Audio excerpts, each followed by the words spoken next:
पार्थाय प्रतिबोधितां भगवता नारायणेन स्वयं व्यासेन ग्रथितां पुराणमुनिना मध्ये महाभारतम् अद्वैतामृतवर्षिणीं भगवतीम् अष्टादशाध्यायिनीम् अम्ब त्वामनुसन्धधामि भगवद्गीते भवद्वेषिणीम्। नमोऽस्तु ते व्यासविशालबुद्धे फुल्लारविन्दायतपत्रनेत्र येन त्वया भारततैलपूर्णः प्रज्वालितो ज्ञानमयप्रदीपः प्रपन्नपारिजाताय तौत्रवैत्रेकपाणये ज्ञानमुद्राय कृष्णाय गीतामृतदुहे नमः। वसुदेवसुतं देवं कंसचाणूरमर्दनं देवकी परमानन्दं कृष्णं वन्दे जगद्गुरुं। मूकं करोति वाचालं पङ्गुं लङ्घयते गिरिं यत्कृपातमहं वन्दे परमानंदमाधवम। नमस्कार, मी नीला अभ्यंकर आणि आज गीता नवनीत या विषयावर थोडंसं आपल्याशी चर्चा करणार आहे. महाभारताचे खरं म्हणजे आपल्यावरती उपकार आहेत, कारण महाभारत झाल्यामुळे आणि भगवंताच्या मुखातून निघालेली गीता आपल्या सर्वांना मिळाली. महाभारतात एकंदर 18 पर्व आहेत. त्यातील भीष्म पर्वाचे अध्याय 25 पासून 42 मध्ये 18 अध्यायी 700 श्लोकांची श्रीमद भगवद्गीता या नावाने प्रसिद्ध आहे.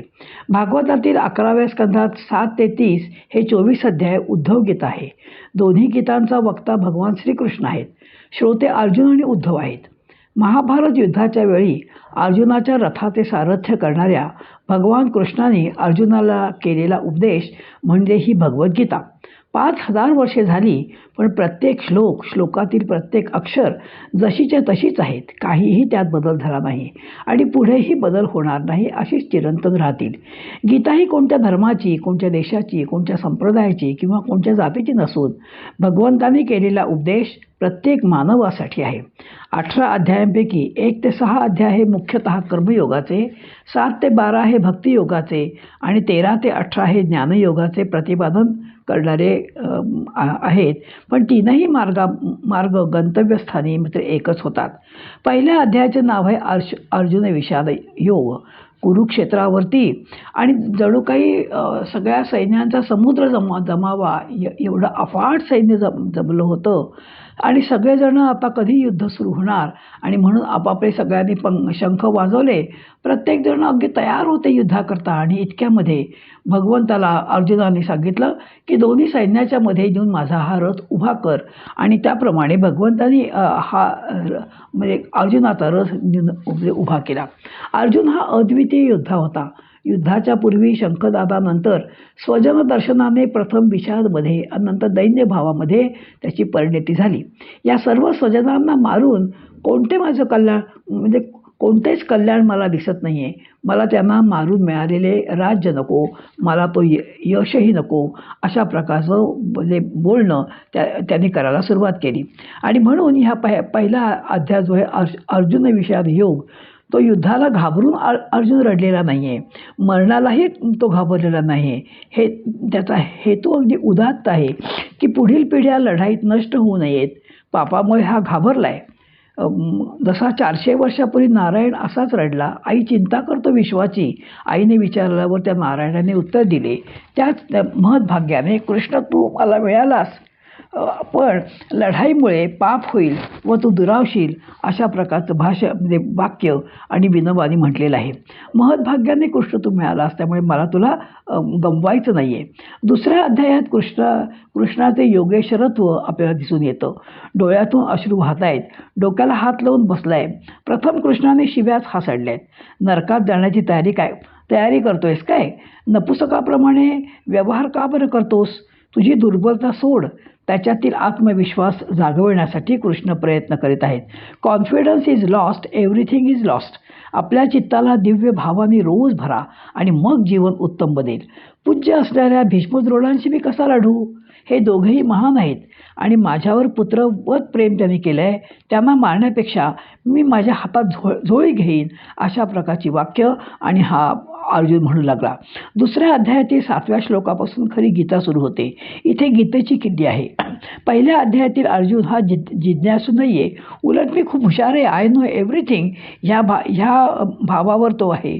पण आता म्हणतोय माझ्या कल्याणाचा मार्ग सांग किंवा कारण असं म्हणतात की तहान दिलेलं पाणी न मागता द्यावं, रोग्याला न मागता औषध द्यावं, पण विचारल्याशिवाय कधीही ज्ञान देऊ नये आणि म्हणून भगवंत ज्ञान देत नाहीत. पण आता त्यांनी विचारल्यावर मात्र भगवंताच्या मुखातून दिव्य जो निर्धार बाहेर पडला आणि तीच ही गीता. आपलाही जीव विषादामध्ये बुडालेला असतो. हा आपल्या सर्वांचा प्रश्न आहे. जीवन हे कुरुक्षेत्र आहे. रोज हे आपल्याला लढावंच लागतं. स्वजनाविषयीच्या मोहामुळे, कर्तव्य अकर्तव्य संभ्रमामुळे बुद्धी स्थिर राहत नाही. काय करावं काय करू नये या संदेहात आपण पडतो आणि अशा प्रकारे भगवंताच्या उपदेशाची सगळ्यांनाच आवश्यकता निर्माण होते. डोळ्यासमोर चित्र आणा. अफाट सैन्य कुरुक्षेत्रावर उभे आहे. लढायला सर्वजण सज्ज आहेत आणि हा अर्जुन उत्तम लढवय्या पण रडत उभा आहे. मी लढणार नाही, परंतु कृष्ण प्रसन्न आहे. जसा एक सैनिक दिवाळीला घरी आला, आई अत्यवस्थ आहे आणि त्यावेळेला बॉर्डरवरून संदेश आला की लढाई सुरू झाली, ताबडतोब निघून या, आता काय करायचं. अशा प्रकारचे संघर्ष हे पदोपदी आपल्यालाही येतात. इथे युद्ध करणं हेच कर्तव्य आहे. हा स्वधर्म आहे आणि तोच आपण पाळला पाहिजे. लढाईच्या पूर्वी 3 पांडव आणि कृष्ण लढाईच्या विरुद्ध होते. एक तटस्थ व एक सहदेव युद्ध झालं पाहिजे म्हणणारा होता. तरी युद्ध आरंभलं. कृष्ण अर्जुनाचा सारथी बनला. ज्याच्यावर युद्धाची भिस्त होती तोच म्हणतोय की मी लढणार नाही. या ठिकाणी आपण असतो तर काय बरं केलं असतं, आपलं काय झालं असतं याचा आपण वारंवार विचार केला पाहिजे. कृष्ण हसतोय. जीवनात असे प्रसंग येणार, आपण नेहमी हसतच राहिलं पाहिजे. कृष्ण म्हणतो, अरे विनाकारण तू शोक का करतोस. इकडे हुशारीपणाच्या तर गोष्टी मार बोलतोयस, पण गोष्टी करतोयस. प्रज्ञावादांश संसाराचं हे स्वरूप आहे. आलेला जातो आणि मग परत येतो. उत्तम पुरुष त्यासाठी शोक करत नाहीत. अर्जुना जन्मणे वाढणे जाणे ही निसर्गाची प्रक्रिया आहे. आत्म्याच्या अमरत्वाचे विज्ञान ते सांगतायत. प्रथम निष्कंपपणा, लहान मोठ्या गोष्टीने प्रभावित होता कामा नये आणि झालात तर परमार्थ साधणार नाही. आसपास होणाऱ्या गोष्टींचा प्रभाव आपल्यावर होता कामा नये. मोक्षाला जाण्यासाठी फक्त गीता नसून व्यावहारिक गोष्टी पार कशा करायच्या हे सांगणारी ही गीता आहे. परमार्थ विद्या अन्य ग्रंथामध्ये जे आपल्याला मिळतील, पण गीतेचा उद्देश कर्मयोगीने जीवन सफलतेने कसे जगावे हे सांगितले आहे. उपनिषदाने योगाची थेरी दिली, पण गीतामध्ये प्रॅक्टिकल हँडबुक आहे बरं. जीवनाच्या संघर्षात गीता उपयोगी आहे म्हणून कुरुक्षेत्रावर सांगितली. जीवनातील संग्रामाला जिंकण्यासाठी गीता आहे. Life is a song then you sing, life is a battle then you fight. जीवनातल्या लहान मोठ्या गोष्टी इग्नोर करा तरच परमार्थ करू शकाल, कारण त्यामुळे माइंड इज फ्री. सुख असलं इग्नोर करा. भूतकाळ विसरा. Try to be in present tense. नष्ट होणाऱ्याच्या मागे अविनाशी तत्व आहे, त्याला जाणा. ते ज्ञान खरं आहे. जसं टी व्हीवर चित्र येतात जातात, पण पडदा कसा स्थिर आहे. कोणीही कोणाला मारत नाही, कोणी कोणाला वाचवू शकत नाही. मला माझे कर्म मारते आणि मला माझे कर्मच वाचवते. यात कोणी निमित्त बनतो. चैतन्याला कोणीही मारू शकत नाही. चैतन्य जन्माला मुळे येतच नाही व नष्टही होत नाही. मृत्यूच्या स्वरूपाला जाणा. मृत्यूमुळे सर्व काही नष्ट होत नाही. लहानपणापासून किती कपडे वापरले. कपडा महत्त्वाचा की आपण वाटेत चालताना आपण पडलो तर कपडा फाटलेला चालेल की लागलेला चालेल. वस्त्राला महत्त्व नाही, शरीराला महत्त्व आहे. तसंच अनादी काळापासून या जीवात्म्याने किती शरीर धारण केली व त्यागली. जीवात्म्याने अनेक योनीत वेगवेगळी वस्त्रे वापरली. कधी कोकिळा, कधी हंस, कधी बाकड, कधी माणूस. आत्म्याची अमरता, मृत्यूची अनिवार्यता कृष्ण इथे त्याला समजावून सांगतायत. ज्याला आत्मज्ञान करून घ्यायचं आहे त्याने बुद्धी स्थिर केली पाहिजे. परमार्थाकडे जाणाऱ्याला सकामता सोडावीच लागेल. 55 वर्षापर्यंत सकामता ठेवा, पण 60च्या पुढे मात्र कृष्णाशिवाय या जगात काही नाही. सर्वा तोच आहे. कर्म करावे, पण कर्माच्या फळासाठी व्याकुळ होऊ नये. कर्माच्या फळावर तुझ्यामुळे अधिकारच नाही आहे. कोणतेही कर्म केल्यावर फळ मिळणारच, पण कधी मिळेल, केव्हा मिळेल, कोणाच्या रूपात मिळेल हे मात्र सांगता येत नाही. कर्म तर करावेच लागते, पण फळाकडे लक्ष द्यायचे नाही. पूर्वकर्माचे संचित घेऊन हा जीव जन्माला येतो. चांगले कर्म केल्यावर मी फळ देईनच असं कृष्ण म्हणतायत. बाहेरून कर्म करावं, पण आतून निष्कामता हवी. फलांशाला हटवायला बुद्धीची स्थिरता हवी. निरंतर सकामतेचा विचार केल्याने बुद्धी स्थिर राहत नाही. वैदिक कर्मकांडात किंवा सकामतेत बुद्धी जर अडकली तर ज्ञान कधी मुळी मिळणारच नाही. ज्याची बुद्धी स्थिर झाली आहे तो स्थितप्रज्ञ. दुसऱ्या अध्यायाच्या 18 श्लोकात स्थितप्रज्ञाचे वर्णन केले आहे. या 18 श्लोकात गीतेच्या 18 अध्यायांचे जणू सारच म्हणजे नवनीत इथे आलेले आहे. तो सर्व कामनारहित होतो. आपल्या आपमध्ये परमसमाधानी संतुष्ट असतो. जितक्या कामना जास्त तितकी बुद्धी डळमळीत होते. जितकी कामना कमी तितकी बुद्धी स्थिर. कामना कधी पूर्णमुळी होतच नाहीत. निष्काम झाल्यावरच भगवंत आपली बुद्धी स्थिर करतील. विषयाच्या चिंतनाने माणूस त्यात अडकतो. चष्मा आहे जसं उपकरण, तसंच ही इंद्रिय आपली उपकरणं. त्याच्या मागचे मन सतत इंद्रियांचे चिंतन करत असते. मी माझे म्हणजे संसार, मी नाही माझे काही नाही हा त्यागी, आणि मी आणि माझे विसरणे हा संन्यासी. आपण जे कर्म करतो त्यात आदराचा भाव हवा, तरच उत्तम कर्म होईल. प्रत्येकाने आपापले कर्म आदराने प्रामाणिकपणे केले पाहिजे. जसे उदाहरणार्थ डॉक्टर, शिक्षक, तोच माझा यज्ञ आहे ही भावना हवी. कर्मयोगाच्या सर्वोच्च आदर्श म्हणजे भगवान श्रीकृष्ण. मला काय प्राप्त म्हणजे करून घ्यायचं रे अर्जुना? तरी मी रात्र दिवस काम करतोय. माझे बघून सर्वजण आचरण करतात म्हणून मी कर्म करतो. मी शिवाची पूजा करतो. मी सांगू दुर्गा स्तोत्र म्हणतो. ही शिकवण मी देतो. आणि म्हणूनच भगवंतांनी अर्जुनाला लढायच्या पूर्वी दुर्गा स्तोत्र म्हणायला सांगितलं होतं. दुसऱ्याचे काम जरी खूप चांगले असलं तरी मी माझे कर्तव्य कर्म केलेच पाहिजे. अर्जुना, काम क्रोध हे 2 मोठे शत्रू आहेत. रजोगुणापासून निर्माण होतात. रजोगुणामुळे मनाला चंचलता येते. मनाला शांत करायला हवे, म्हणून तू तुझे मन म्हणजे भगवंताला देऊन टाक. निष्काम कर्म म्हणजे भक्ती. भक्तियोगाचे महत्त्व विशेष आहे. कर्मयोग व ज्ञानयोगात भक्तियोग अनुस्यूत आहे. हीच भक्तियोगाची विशेषता आहे. भक्तीशिवाय केलेले कर्म हे निरुपयोगी व ज्ञानही निष्फळ आहे. जन्मभर मनुष्य काम करीत राहिला, पण त्यात जर निष्काम भक्तिभाव म्हणजे डिव्होशन नसेल तर ती मुळी ढोर मेहनतच होईल. त्याचप्रमाणे जीवनभर ज्ञानयोगाचीच चर्चा करीत राहिला, पण त्यात जर ईश्वराबद्दल प्रेम भक्ती नसेल तो शुष्क वेदांती बनेल व जीवन त्याचं व्यर्थ होईल. जेव्हा कर्माचे भक्तीत रूपांतर होते तेव्हा त्याचे अंतःकरण पारदर्शी म्हणजे ट्रान्सपरंट होते. भक्तीची लक्षणे गीतेच्या 12व्या अध्यायात शेवटच्या 8 श्लोकात सांगितले आहेत. त्यालाच मुळी अमृतधारा म्हणजे असेही म्हणतात. माणसात ही लक्षणे जेव्हा उत्पन्न होतात तेव्हा त्याच्यात 2ऱ्या अध्यायातील स्थितप्रज्ञ लक्षणे, 13व्या अध्यायातील ज्ञानाची लक्षणे, 14व्या अध्यायातील गुणातीताची लक्षणे, 16व्या अध्यायातील दैवी लक्षणे आपोआप येतात. 12व्या अध्यायातील भक्ताची काही लक्षणे आपण पाहूयात. सर्व भूतांचा द्वेष करत नाही, सर्वांची मैत्री करतो, स्वार्थरहित सर्वांवर प्रेम करतो, अत्यंत दयाळू म्हणजे हेतुरहित, ममतारहित, निरहंकारी. जसे जसे प्रेम प्रसरण पावते तसे तसे अहंकार विसर्जित होतो. सुख दुःख समान मानणारा, क्षमाशील, क्षमावान, कारण क्षमा वीरस्य भूषणम. भक्तीत संतोष हा मुख्य गुण आहे.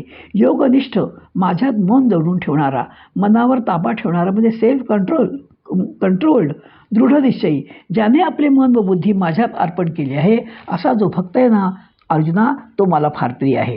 अध्याय 13मध्ये 7 ते 13 श्लोकात 20 ज्ञानाची लक्षणे सांगितली आहेत. अमानित्व म्हणजे आपल्याला सर्वांनी मान द्यावा ह्या वृत्तीचा अभाव. ज्ञानाचा अहंकार होतो, पण अहंकाराचे ज्ञान कधी होत नाही हे नेहमी लक्षात ठेवा.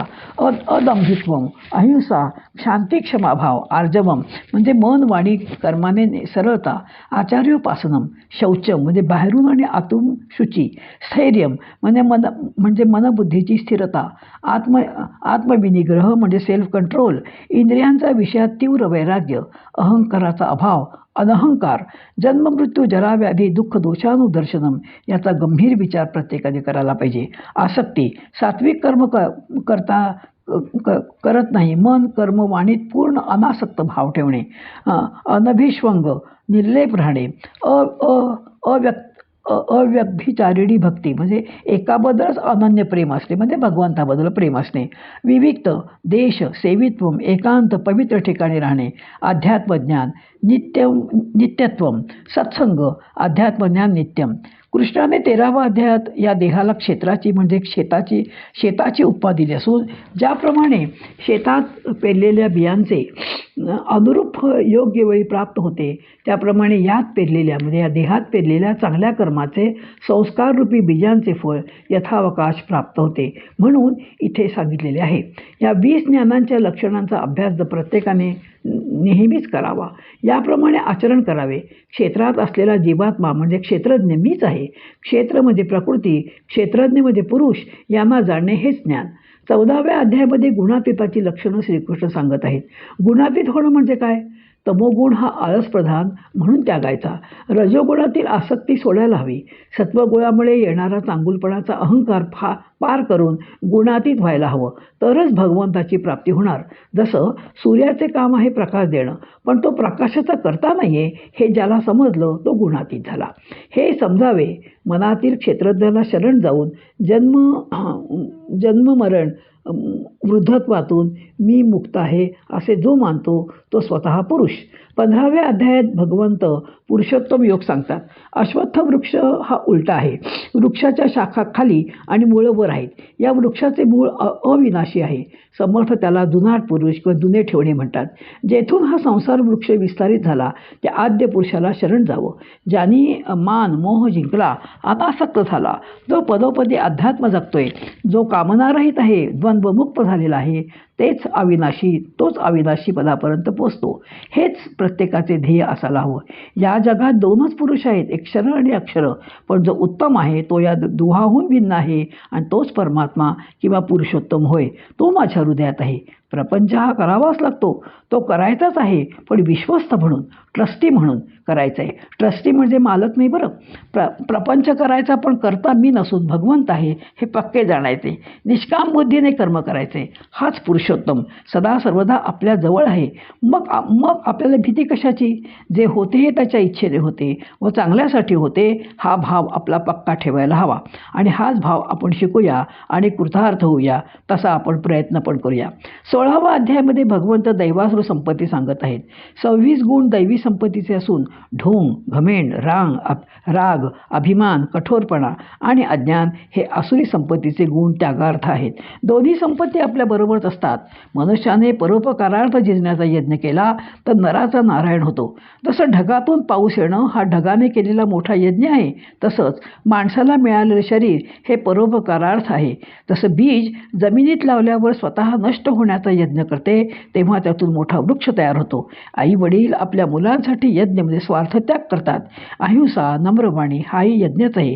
गोड भाषा, सद्गुण हे पण यज्ञच आहेत. असे यज्ञ माणसाच्या हातून सतत घडले पाहिजेत. विनोबा म्हणतात की आपण म्हणावे तू करवशील तसं मी करीन म्हणजे आपण मुक्त होऊ.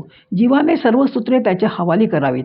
माझा अहंकार मी यत्किंचितही ठेवणार नाही या बोधावर यावे म्हणजे जीवही सुटून जाईल. पण हे घडणे फार कठीण होऊन बसलेले आहे. पण हे घडावे म्हणून भगवंत म्हणतात तमेव शरणम गच्छ सर्व भावेन भारत तत्प्रसादात पराम शांतीम स्थानम प्राप्स्यसि शाश्वतम. सर्व भावेनं आत हृदयस्थ असणाऱ्या प्रभूला शरण जा. त्याच्या प्रसादाने, अनुग्रहाने, कृपेने तुला पराशांती म्हणजे परमशांती प्राप्त होईल. तुला नित्य शाश्वत स्थान प्राप्त होईल. जर तू परमात्म्याला शरण गेलास तर शांती आणि देहबुद्धी विवर्जित नित्य आत्मभाव परमात्मभाव तुला प्राप्त होईल. आणि म्हणून प्रत्येकाने जीवनामध्ये शांतीचा लाभ घ्यावा.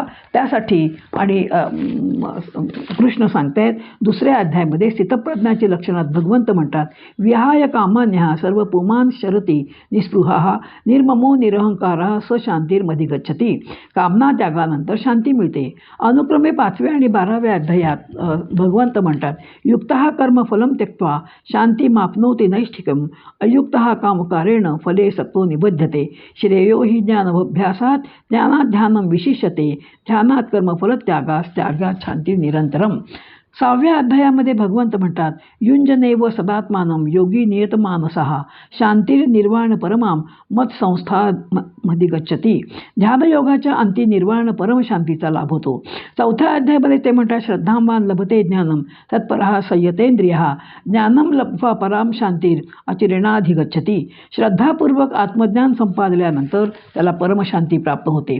5व्या अध्यायात म्हटलं आहे, भोक्तारम यज्ञ तपसाम सर्व लोक महेश्वरम सुहृदम सर्वभूतानां ज्ञात्वा माम शांती मृच्छती. यज्ञ तपांचा भोगता सर्व भूतमात्राचा सुहृद हित करता असलेल्या ईश्वराला जाणल्याने व माझ्या अंतर्यामी तोच आहे असा बोध झाल्याने शांती नक्की मिळते. 9व्या अध्यायात चेत सुदुराचारो भजते माम अन्य भाग साधुरेव समंतव्यः समवसितो हि सहा क्षिप्रम भवति धर्मात्मा श्वश्वच्छन्ति दिगच्छति कौंतेय प्रतिजानीहि नमे भक्ता प्रणश्यती. अनन्य भक्तीने दुराचारी देखील धर्मात्मा बनतो व शांतीला प्राप्त होतो. 8व्या अध्यायामध्ये म्हटलं आहे, तमेव शरणम गच्छ सर्व भावेन भारत तत्प्रसादात पराम शांतीम स्थानम प्राप्तसी शाश्वतम. सर्व भावे परमेश्वराला शरण गेल्यावर परमेश्वराच्या प्रसादाने शांती प्राप्त होते. अशा प्रकारे शांती कशी कशी कुठे कुठे मिळते हे सुंदर याचा उपदेश ह्यांनी श्रीकृष्णाने आणि अर्जुनाला केला आहे. 18 अध्यायापैकी 9व्या अध्यायाला विशेष स्थान आहे. संतांचा हा खूप लाडका अध्याय आहे. ज्ञानेश्वर महाराजांनी समाधी घेताना याच अध्यायाचे पठण केले. 9व्या अध्यायात असणारी अत्यंत प्रेमपूर्ण असणारी आश्वासने बाकी कोणत्याही अध्यायात नाहीत. 10व्या अध्यायात सर्व प्राणी पशु पक्षी निसर्ग जगत यांच्या ठिकाणी परमात्म्याच्या ठळक विभूती पाहाव्यात तसे सर्व ठिकाणी परमात्मा पाहून श्रद्धाने त्याला भजावे असा उपदेश केला आहे. अशा रीतीने सर्व प्राणी मात्रात जळी स्थळी काष्टी पाषाणी परमात्मा भाव ठेवून पूजा करणे सेवा करणे याला भगवंत भक्ती म्हणतात. 9व्या अध्यायात 34व्या अत्यंत महत्त्वाचा श्लोक आहे आणि या अर्थाचा 18व्या अध्यायात 65वा श्लोक आहे असा उपदेश भगवंताने अर्जुनाला पुन्हा पुन्हा केला आहे. 9वा श्लोक असा, मन मना भवमद भक्तो मद्याजी माम नमस्कुरु मामय वश्यसी युक्तैव आत्मानं मत्परायणः. आणि 18व्या अध्यायातील 65वा श्लोक, मन मना भवमद भक्तो मद्याजी माम नमस्कुरु मामय वशी सत्यम ते प्रतिजाने प्रियोसिमे. हे अत्यंत महत्त्वाचे श्लोक आहेत. 11व्या अध्यायाच्या अखेरीस हाच उपदेश 55व्या श्लोकात केला. ज्ञान कर्म ध्यान आणि श्रद्धा प्रेमाचा एकत्रित उच्चार केला आहे. 12व्या अध्यायात 6 श्लोकात केला आहे. अनन्य भक्ताला भगवंत 7व्या श्लोकात मी त्याचा त्वरित उद्धार करतो असे आश्वासन दिले आहे. याचा अर्थ सर्व ठिकाणी जो भगवत भाव ठेवतो व सर्वांचा आदर करतो त्याला भगवंतानी भक्ती म्हटले आहे. असा भक्त परिपूर्ण आणि उत्तुंग जीवन जगणार आहे. 15व्या अध्यायातील अखेरीला गीताशास्त्र संपते. इति गुह्यतमं शास्त्रम इदमुक्तम मया नघ इति शब्दाने समारोप सूचित केला आहे. सत्वगुणाच्या नित्य अस्तित्वामुळे त्रिगुणातीत अवस्था प्राप्त होते आणि हीच खरी सिद्धावस्था. 17व्या व 18व्या अध्यायात आत्मज्ञान प्राप्ती करून घेण्यासाठी कर्मे सात्विक असावीत आणि कर्माच्या कर्त्याने सत्वगुणाची कास धरून सात्विक सुख अनुभवावे. विवेकी पुरुषाने स्वतःची बुद्धी निर्मळ ठेवण्याचा प्रयत्न करावा. सुख दुःख समान मानावे. फलासक्ती टाळावी. देहभाव टाकावा व निरासक्त जीवन जगावे. भगवंत गुह्यातील गुह्य ज्ञान अर्जुन हा अत्यंत प्रिय आणि जवळचा असल्याने परत परत सांगतायत. 18व्या अध्यायातील 65वा श्लोक, माझ्या ठिकाणी मन ठेव, माझा भक्त होऊन राहा, सदा सर्व काळ तू माझे यजन करणार हो, तू मलाच वंदन कर, एवढे केल्यावर तू मला येऊन मिळशील हे मी तुला प्रतिज्ञेने सांगतो. सर्व धर्मान परित्यज्य मामेकम शरणं व्रज अहम त्वा सर्व पापेभ्यो मोक्ष इच्छामि मा शुचः.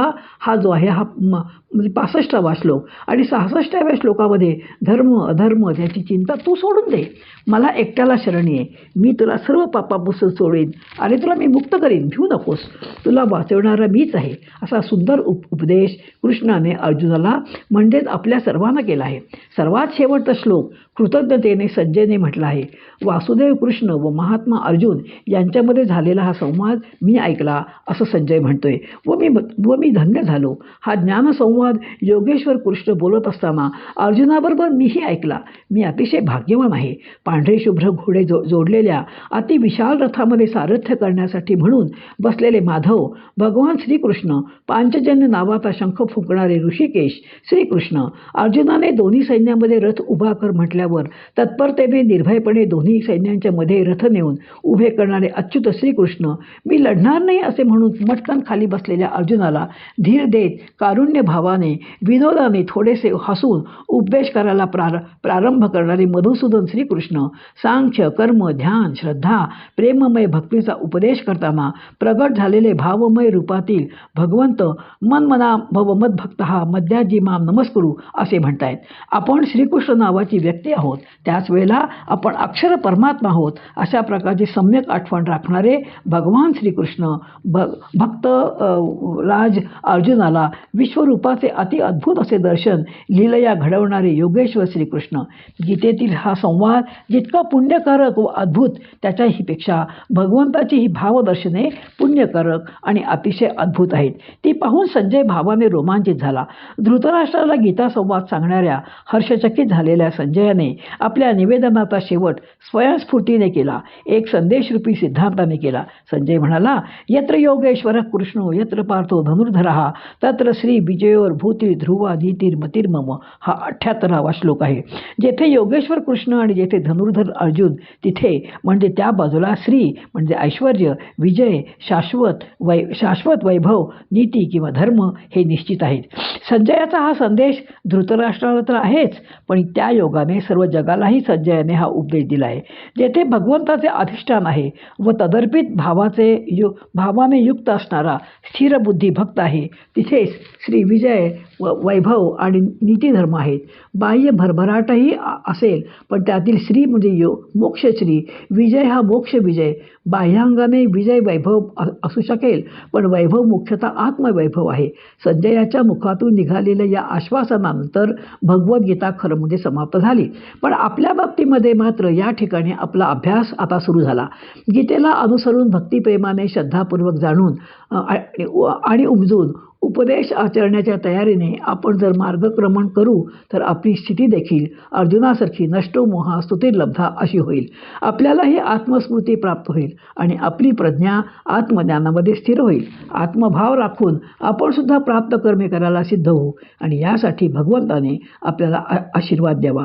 भगवद्गीतेचे प्रवक्ते योगेश्वर भगवान श्रीकृष्णाला शरण जाऊन आपल्या अंतःकरणामध्ये त्याला अनुभवावे. आपल्यात अर्जुनाप्रमाणे रुजुता ठेवून जीवनात श्री म्हणजे मोक्षश्री, विजय म्हणजे मोक्ष विजय, वैभव आणि वैभव म्हणजे मोक्ष विजय प्राप्त करून घ्यावे. अशा प्रकारे आपले जीवन सर्वांगाने परिपूर्ण घडण्यामध्येच गीतेच्या अभ्यासाची खरी फलश्रुती आहे. श्री भगवत कृपेने आपणा सर्वांनाही फलश्रुती प्राप्त हो ही श्रीकृष्ण चरणी प्रार्थना करते आणि म्हणते, यत्र योगेश्वर कृष्णो यत्र पार्थो धनुर्धरः तत्र श्री विजयोर भूती ध्रुवा नीतिर्मतिर्ममो. ओम नमो भगवते वासुदेवाय.